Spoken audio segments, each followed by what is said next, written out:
Good evening to all of you. Good evening बच्चों, कैसे हैं आप लोग। स्टार्ट करते हैं अपनी आज की क्लास, करंट अफेयर्स की ये क्लास। और उम्मीद करते हैं कि आप सब लोग फटाफट से रिवीजन करके मुझे बताएंगे फटाफट। मैंने आपको पढ़ाया था जल्दी से। इनमें से किस खिलाड़ी को 2024 के लिए मेजर ध्यानचंद खेल रत्न पुरस्कार से सम्मानित नहीं किया गया?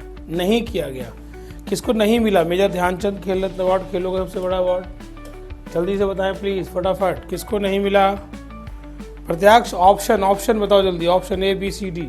मैंने कहा था कि नवदीप सिंह जी को, जेवलिन थ्रोअर है पैरालंपिक्स के, पैरा जेवलिन थ्रोअर्स है ना आयुष्मान, नवदीप सिंह जी को। बिल्कुल आंसर्स करिए फटाफट से। देखे जरा रिवाइज किसने किया है। नवदीप सिंह जी को नहीं किया गया। 4 खिलाड़ियों को किया गया था। हरमनप्रीत सिंह जो कि हॉकी टीम के कैप्टन थे, मनु भाकर को, डी गुकेश को और प्रवीण कुमार जो हाई जंप पैरालंपिक्स में हाई जंपर थे, है ना सृष्टि। चलते हैं 2025 में कुल कितने व्यक्तियों को, तो 7 व्यक्तियों को पद्म विभूषण दिया गया था। कितनों को? 7 को। इनका नाम है एल सुब्रमण्यम, शॉर्ट में लिखेंगे। वायलिन बजाते हैं, ठीक है, वायलिन बजाते हैं। शारदा सिन्हा जो कि वोकलिस्ट है, मतलब म्यूजिक सिंगर थी शारदा सिन्हा। बिहार कोकिला कहलाती थी। इनका नाम है शारदा सिन्हा। इनको भी पद्म विभूषण 2025 में दिया गया। 7 लोगों को टोटल दिया गया, ठीक है। L Subramaniam is related to violin. ये क्वेश्चन आ सकता है राष्ट्रीय मिलिट्री स्कूल, सैनिक स्कूल। यहाँ देखेंगे ध्यान से। ऑस्ट्रेलियन ओपन 2025 किस खिलाड़ी ने जीता, तो उनका नाम है जैनिक सिनर। ऑस्ट्रेलियन ओपन साल का पहला ग्रैंड स्लैम होता है और हार्ड कोर्ट पर खेला जाता है ऑस्ट्रेलिया के मेलबोर्न में, ठीक है। चले हम लोग आस्था उपाध्याय, चले बेटा। चलिए नेक्स्ट क्वेश्चन देखते हैं। हाल ही में पद्मश्री पुरस्कार प्रख्यात हृदय सर्जन किसकी डेथ हो गई? एक हार्ट सर्जन थे बहुत ही प्रख्यात और पद्मश्री अवार्डी थे, KM चेरियन। मैंने आपको बताया है। Wetland cities of the world, बहुत इंपॉर्टेंट, राष्ट्रीय मिलिट्री स्कूल इसको जरूर पूछेगा। यूनेस्को ने किन 2 सिटीज को wetland cities of the world की श्रेणी में शामिल किया? कौन कौन सी है? उदयपुर और इंदौर। बहुत बढ़िया। चलते हैं, रिवीजन बहुत जरूरी है। ICC women's ODI cricketer of the year Smriti Mandhana को, किसको? स्मृति मंधाना, ऑप्शन बी, ठीक है। गणतंत्र दिवस परेड 2025 किस राज्य को फर्स्ट प्लेस मिला? उत्तर प्रदेश। 26 जनवरी में किस राज्य की जो झांकी निकलती है, किस राज्य की झांकी को फर्स्ट प्लेस मिला? उत्तर प्रदेश। यहाँ देखते हैं MSME इनिशिएटिव किस मंत्रालय द्वारा लॉन्च किया गया? Team initiative, MSME team initiative, ministry of micro small and medium enterprises, option C MSME, ठीक है। यहाँ लिखा है ना MSME, ministry of micro small and medium enterprises team initiative. तीसरा ऑप्शन इसका आंसर होगा। हाल ही में डीपसीक AI कंपनी के संस्थापक कौन? लियांग वेनफेंग, चाइना के लियांग वेनफेंग। चैट GPT की तरह एक सॉफ्टवेयर बनाया, ठीक है, जिसमें आपके सारे प्रॉब्लम्स के सॉल्यूशन मिले। डीपसीक AI, ठीक है, समझ में आ रहा है सबको? कुछ भी समझना ही नहीं है सर, बस इसे पढ़ते जाना है, रिवीजन करते जाना है ना आयुष्मान? समझने का कुछ है नहीं। खबरें। कल दिल्ली में बहुत ही दर्दनाक हादसा हुआ। दिल्ली में बॉम्ब ब्लास्ट हुआ, आप सबको पता होगा, है ना। और सरकार छोड़ेगी नहीं। जितने आतंकवादी और टेररिस्ट इसमें शामिल हैं उन सबको छोड़ा नहीं जाएगा। हमें विश्वास है अपनी भारत की सरकार पर और अपनी इंटेलिजेंस एजेंसीज पर, ठीक है। चलिए यहाँ पर देखते हैं। हाल ही में शतरंज की फाइड रैंकिंग में किसको टॉप रैंक मिली है? उच्च स्थान किसको मिला? FIDE ranking federation, international federation of chess या world chess federation, international federation of chess FIDE ranking में किसको? आयुष्मान बता बेटा, किसको मिला? डी गुकेश को। कौन था? अर्जुन एरिगेसी, अभी डी गुकेश को मिला, ठीक है। रंगीला, नाबान सारी। चले हम लोग 2025 संयुक्त राष्ट्र ने किस वर्ष के रूप में घोषित किया? 2025 को UN ने कौन सा year? International year of glacier preservation, option B. Yes, बहुत बढ़िया आंसर कर रहे हो। खो खो वर्ल्ड कप में किस देश, पुरुष और महिला वर्ल्ड कप जीता? खो खो वर्ल्ड कप किस देश ने? भारत ने खो खो में वर्ल्ड कप जीता। इंडिया के वुमेन्स ने और मेंस ने, दोनों ने, ठीक है, दोनों ने जीता, ठीक है। चलते हैं नेक्स्ट, देखते हैं फटाफट से। हाल ही में किस एंटिटी लॉकर डिजिटल प्लेटफॉर्म को किस मंत्रालय द्वारा विकसित किया गया? एंटिटी लॉकर मैंने आपको बताया था, मिनिस्ट्री ऑफ, जैसे डिजी लॉकर होता है ना, आपका pan number, permanent education number वगैरह डिजी लॉकर में होता है, ऐसे ही एंटिटी लॉकर, ठीक है। हाय, एक बच्चा है, हाय के नाम से जुड़ी हुई है बच्ची, ब्लू टी शर्ट, अपना नाम लिखो, ठीक है। आकृति, विश्वास वर्मा, पुष्कर, अंश।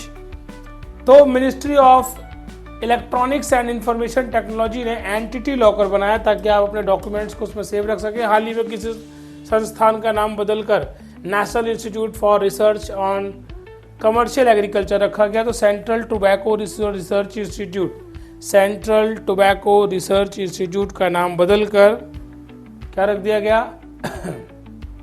Institute for research on commercial agriculture, ठीक है।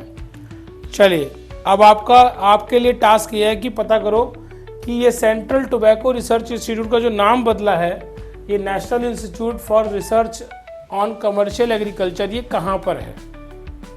सेंट्रल एग्रीकल्चर टोबैको इंस्टीट्यूट कहाँ पर स्थित है, ये आपको देखना है, आपका होमवर्क है। चलिए, ग्लोबल फायर इंडेक्स यानी किस देश की आर्मी पावरफुल है? तो चौथे स्थान पर दिया, इंडिया की रैंक चौथी है, ठीक है। इससे आगे यूएस, रशिया, चाइना और इंडिया की चौथी रैंक दिया ग्लोबल फायर इंडेक्स में। छठवां मिलेट्स महोत्सव कहाँ पे हुआ था? मैंने आपको बताया था, कर्नाटका में हुआ था, बेंगलुरु में। मिलेट्स महोत्सव यानी कि मोटे अनाज का, बाजरा, ज्वार, मक्का, है ना, मोटा अनाज यही होता है ना, ज्वार, बाजरा, मक्का, रांगी। आजकल लोग बोलते हैं मोटा अनाज खूब खाओ, क्यों? खाओ बर्गर, खाओ ब्रेड, मोमोज, पिज्जा। क्या आयुष्मान, अक्ष, सौम्या चल रहा है ना? आकृति, सौम्या।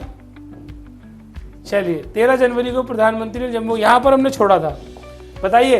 एक टनल बनाई है, जेड मोड टनल, जो श्रीनगर से लेह को जोड़ती है, जो श्रीनगर को, जो हमारे श्रीनगर को लेह से जोड़ती है। श्रीनगर जम्मू कश्मीर की कैपिटल, जम्मू एंड कश्मीर की कैपिटल श्रीनगर को लद्दाख की कैपिटल लेह से जोड़ती है। समझ लो, जैसे भारत का ये वाला पोर्शन है, तो ये इस तरह से यहाँ पर है लद्दाख का, ये है लेह, और ये है कश्मीर। तो कश्मीर से लेह को जोड़ने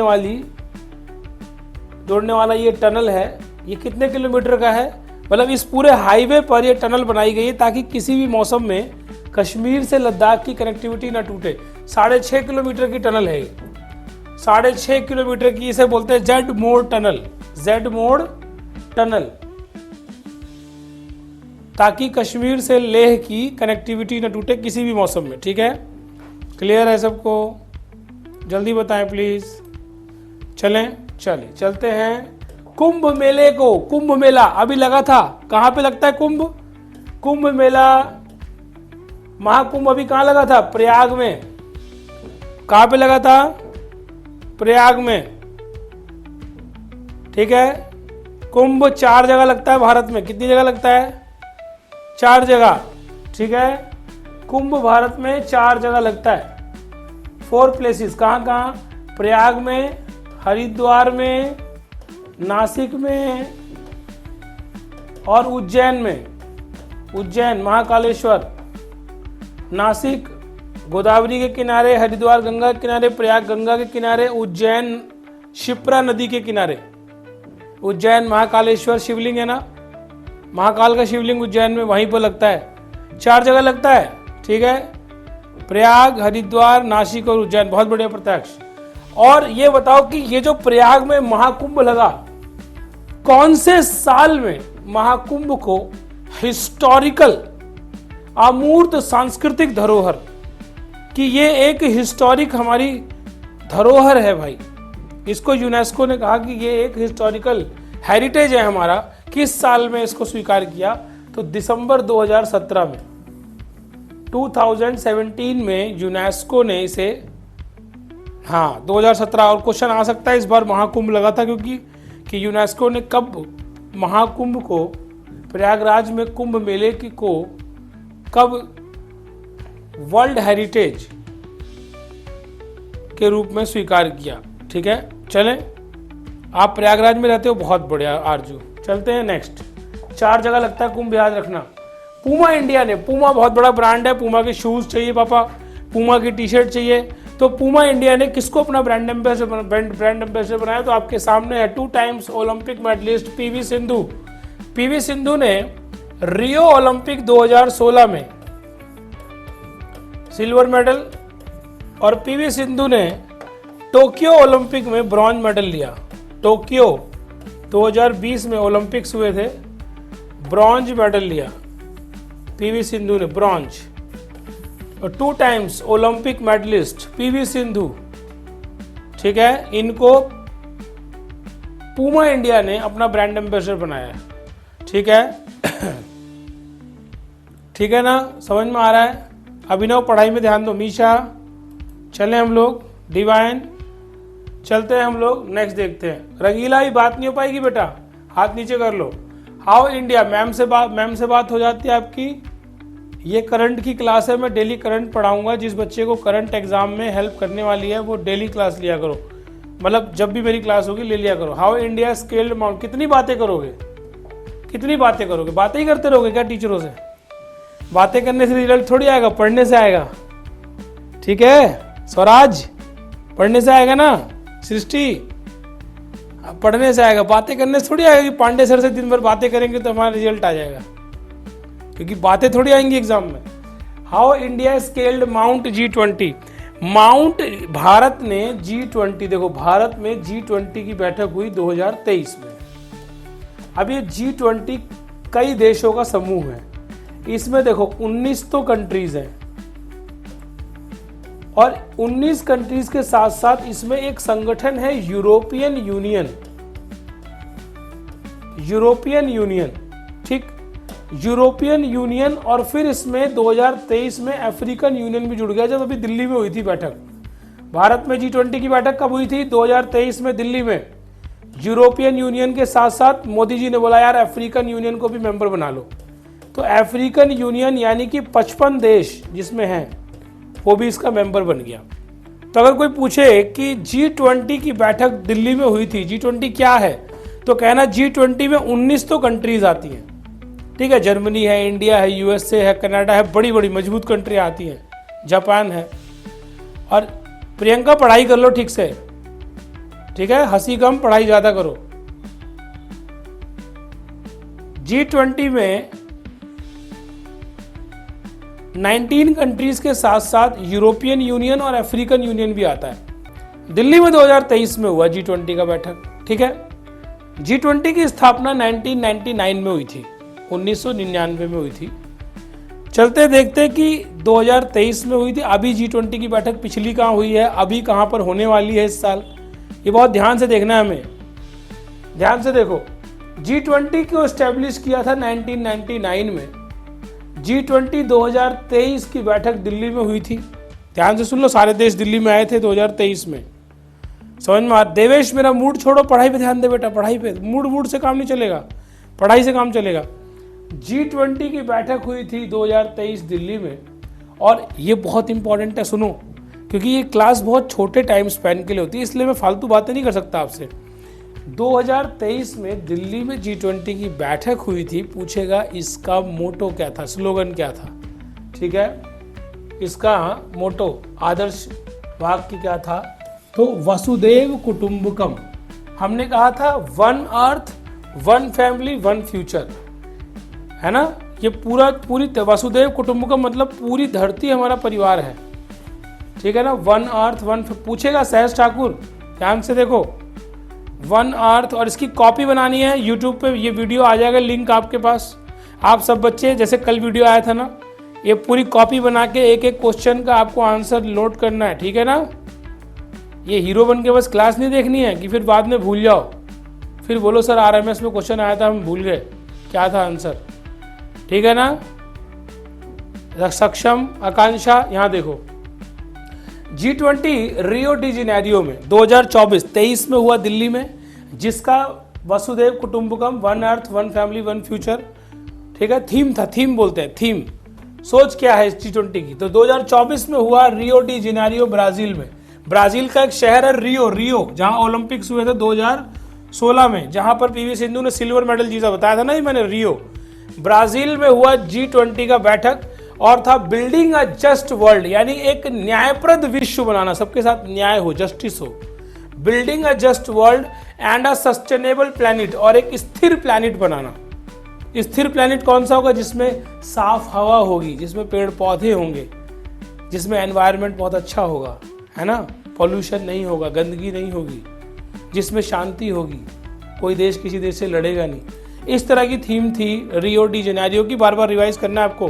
दिल्ली की थीम थी वसुदेव कुटुंबकम, one earth one family one future, और रियो डी जेनेरियो की थीम थी building a just world and a sustainable planet, यानी एक न्यायप्रद विश्व बनाना और स्थिर प्लैनेट बनाना, स्थिर ग्रह बनाना। G20 2025 की बैठक कहां पर होने वाली है? अभी इस साल नवंबर में होगी, 22-23 नवंबर को साउथ अफ्रीका के जोहानिसबर्ग में, साउथ अफ्रीका के जोहानिसबर्ग में। सॉलिडेटरी, एकता, एकजुटता, इसका थीम क्या है कि सारे देश एकजुट रहें, एकजुटता। इक्वालिटी, यानी सबको समानता हो, सबको बराबरी का अधिकार हो। सस्टेनेबिलिटी, सस्टेनेबिलिटी मतलब स्थिरता, सारे देश में स्थिरता बनी रहे, ठीक है, सारे देश स्थिर रहे। क्लियर? नोट्स मिल जाएगा इसका। ये करंट अफेयर के सारे क्वेश्चंस जो है बाबू, इसके सब यूट्यूब लिंक बना के कल वीडियोस डाली गई है ना, ऐसे ही आज की भी वीडियो डल जाएगी, ठीक है, आप लोग वहां से नोट कर लीजिएगा। चलते हैं नेक्स्ट क्वेश्चन देख लेते हैं। फिर G20 की पहली 1999 G20, ठीक है, इस्टेब्लिश किया गया। और G20 में कौन कौन? 19 देश plus European union plus African union. आपसे ये पूछ सकता है कि अफ्रीकन यूनियन G20 का सदस्य बना कहां पर? कहां पर नया मेंबर बना था? दिल्ली में। मोदी जी ने बोला अफ्रीकन यूनियन को भी सदस्य बना लो, सारे मान गए, बना लो जी, मोदी जी ने बोला है। क्या बोले? मान लो जी, ठीक है। चलते हैं फटाफट, चलिए फटाफट। रूस ने भारत के कुडानकुलम परमाणु संयंत्र, पहली बात, Kudankulam is the largest nuclear power plant of India. Bharat का लार्जेस्ट न्यूक्लियर पावर प्लांट है कुडानकुलम, तमिलनाडु में है कुडानकुलम। अभी एक न्यूक्लियर रिएक्टर भेजा है, न्यूक्लियर रिएक्टर भेजा है किसने? रशिया ने। इसी में रिएक्शन करके एनर्जी वगैरह बनाएंगे, न्यूक्लियर फिशन करेंगे, यूरेनियम इसी में टूटेगा। बोले कुडानकुलम में भेजा है रशिया ने। ये कुडानकुलम कहाँ है? तमिलनाडु में। भारत का सबसे बड़ा परमाणु संयंत्र है, याद रखिएगा। क्वेश्चन राष्ट्रीय मिलिट्री स्कूल पिछले साल पूछा, कुडानकुलम कहाँ है? तमिलनाडु में, लार्जेस्ट। अगर आपसे पूछे भारत का पहला first nuclear power plant, note कर लीजिए, न्यूक्लियर पावर प्लांट। चलो वीडियो से नोट कर लेना, ठीक है, सारे बच्चे यूट्यूब की वीडियो से नोट करना, अभी देखो क्लास। तो ये है तारापुर में, तारापुर न्यूक्लियर पावर प्लांट 1969 में स्टैब्लिश किया गया था। भाभा एटॉमिक रिसर्च सेंटर, मैंने आपको बताया था अपनी क्लास में, हमने पढ़ा जब होमी जहांगीर भाभा के बारे में, 1954 Bhabha atomic research centre, BARC, Trombay Maharashtra में, ठीक है। ये तारापुर महाराष्ट्र में है, Tarapur nuclear power plant Maharashtra में, ठीक है, तारापुर महाराष्ट्र। देश का पहला न्यूक्लियर प्लांट है, 1969 पहला परमाणु संयंत्र, जिससे ये न्यूक्लियर पावर प्लांट क्या होता है? जहां पर न्यूक्लियर पावर से बिजली बनती है, जहां पर न्यूक्लियर पावर से बिजली बनाई जाती है, ठीक है ना। अनवी चौधरी, क्लियर है। पूजा, आराध्या, भक्ति, क्लियर। पावर प्लांट वो होता है जहां पर बिजली बनती है, थर्मल पावर प्लांट वो होता है जहां कोयले से बिजली बनती है, कोयला जलाकर हीट प्रोड्यूस होती है। न्यूक्लियर पावर प्लांट वो होता है जहां पर न्यूक्लियर फिशन कराते हैं, यूरेनियम से बिजली बनती है, ठीक है। अविता बेटा, क्लियर। चलते हैं यहां दे, आप इन क्वेश्चंस को सिर्फ बार बार पढ़ लेना, सारे कर दोगे एग्जाम में। जल्दी बताओ, हेडक्वार्टर, नेशनल टर्मरिक बोर्ड का हेडक्वार्टर। भारत पूरे विश्व में 70% हल्दी भारत उगाता है, पता है आपको?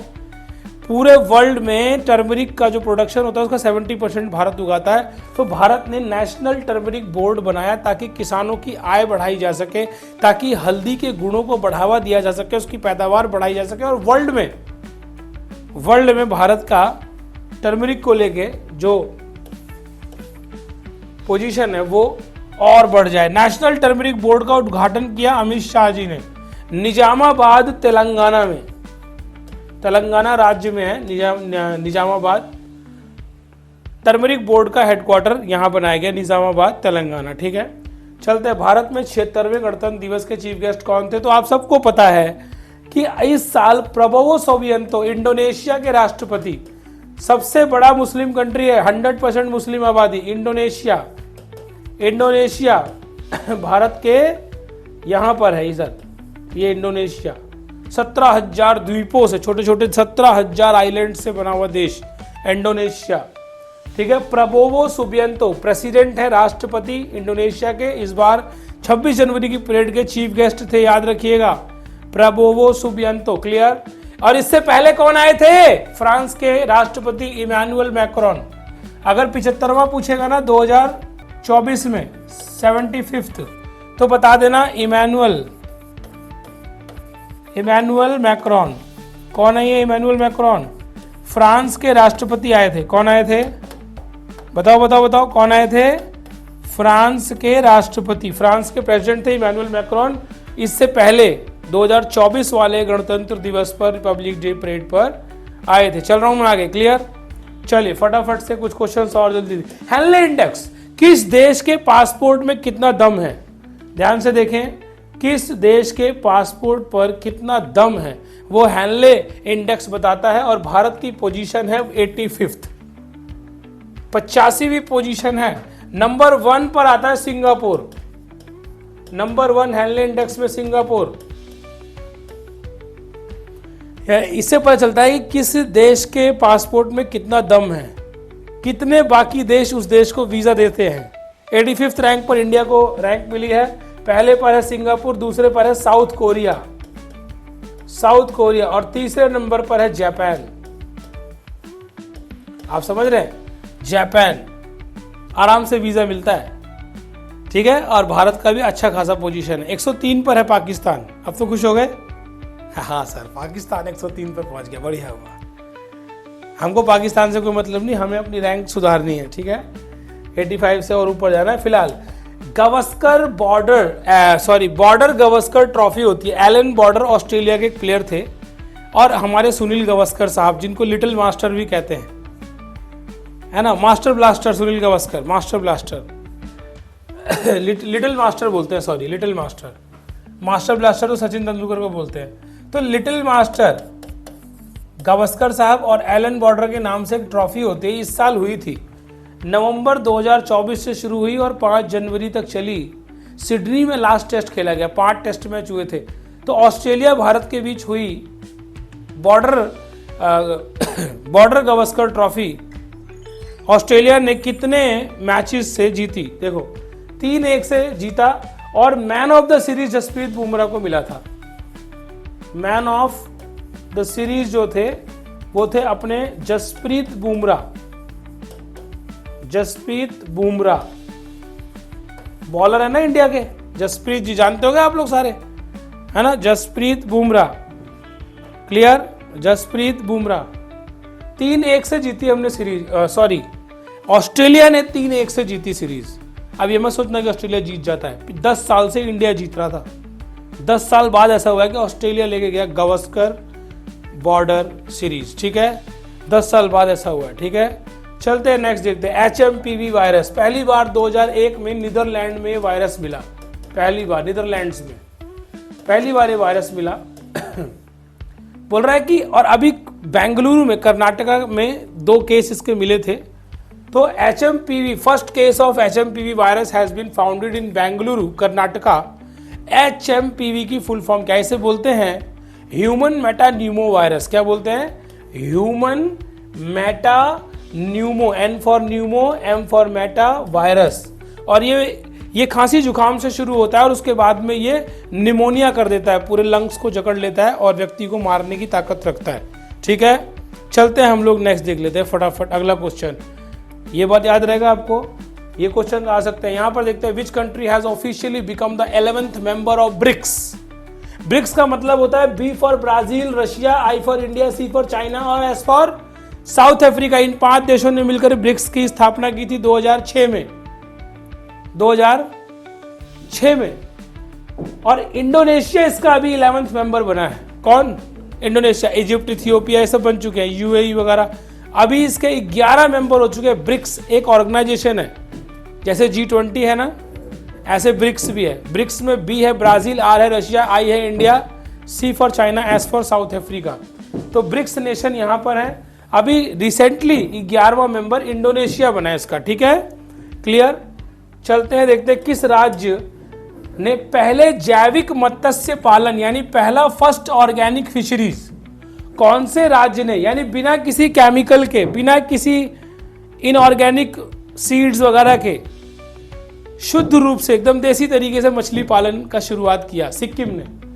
ठीक है, सिक्किम ने फर्स्ट ऑर्गेनिक फिशरीज क्लस्टर बनाया। किसने? सिक्किम, जहां भारत की सबसे ऊंची चोटी है, भारत की, वर्ल्ड की नहीं, वर्ल्ड की सबसे ऊंची नेपाल में है, माउंट एवरेस्ट। भारत की सबसे ऊंची चोटी सिक्किम में है। क्या बोलते हैं बच्चों? माउंट कांचनजंगा। क्या बोलते हैं? माउंट कांचनजंगा। ठीक है, अब आप समझदार बच्चों, आपको पता है सिक्किम में है भारत की सबसे ऊंची चोटी। वेयर वॉज द 18th प्रवासी भारतीय दिवस कन्वेंशन 2025 हेल्ड? प्रवासी भारतीय दिवस वो दिन है 9 जनवरी का दिन 1915 में गांधी जी साउथ अफ्रीका से भारत आए थे। हर साल इस दिन को हम प्रवासी भारतीय दिवस के रूप में मनाते हैं, यानी कि गांधी जी आए थे ना भाई। तो जितने भी एनआरआई रहते हैं इंडिया से बाहर, तो ये डे हम सेलिब्रेट करते हैं। इस साल भुवनेश्वर में मनाया गया 18वां प्रवासी भारतीय दिवस। भारत के आप देखिए महामहिम राष्ट्रपति जी, एनआरआई प्रवासी भारतीय दिवस 18वां भुवनेश्वर ओडिशा में मनाया गया। चलते हैं हम लोग नेक्स्ट, देखते हैं कि ग्रीन जीडीपी के लिए पारिस्थितिकी तंत्र का मूल्यांकन करने वाला देश का पहला राज्य कौन सा है, यानी कौन सा स्टेट है जिसने ये मूल्यांकन किया, इवेल्युएट किया कि हमारे पेड़ पौधे, एनवायरनमेंट का कितना नुकसान हो रहा है, कितना है हमारे पास। ये मूल्यांकन करने वाला पहला राज्य देश का बन गया Chhattisgarh. Ecosystem for green GDP, इसका इवेल्युएशन किया। पैसों का हिसाब तो सब लगाते हैं, लेकिन वो पैसा जो बहुमूल्य है, हमारी प्रकृति, हमारे संसाधन, हमारे रिसोर्सेज, हमारे जंगल, उसका इवेल्युएशन किया छत्तीसगढ़ राज्य ने। ठीक है, चलते एक लास्ट क्वेश्चन करते हैं, मेरी क्लास का भी टाइम हो गया है। हाल ही में पश्चिम बंगाल टीम ने किस टीम को हराकर संतोष ट्रॉफी फुटबॉल का टूर्नामेंट है, आपको पता है, 2024 का टाइटल जीता? केरला को हराया, केरला को वेस्ट बंगाल ने। और पहला टाइटल संतोष ट्रॉफी का 41-42 में संतोष ट्रॉफी शुरू हुआ था, इसी वेस्ट बंगाल ने दिल्ली को हराया था। 1941 में दिल्ली को हरा करके वेस्ट बंगाल चैंपियन बना था संतोष ट्रॉफी। संतोष ट्रॉफी में सर्विसेज की टीम भी खेलती है, इंडियन आर्मी, इंडियन नेवी और इंडियन एयरफोर्स की सर्विसेज की और रेलवेज की टीम भी खेलती है। क्यों सृष्टि, जितने क्वेश्चन किए कर दोगे आराम से रिवाइज करके? आरोही कसाना बताओ बताओ बताओ, आरोही जल्दी बताओ फटाफट। चलते हैं, मिलेंगे आप सब प्यारे प्यारे बच्चों को हम नेक्स्ट क्लास में करंट अफेयर्स के पार्ट 3 में। जय हिंद, जय भारत।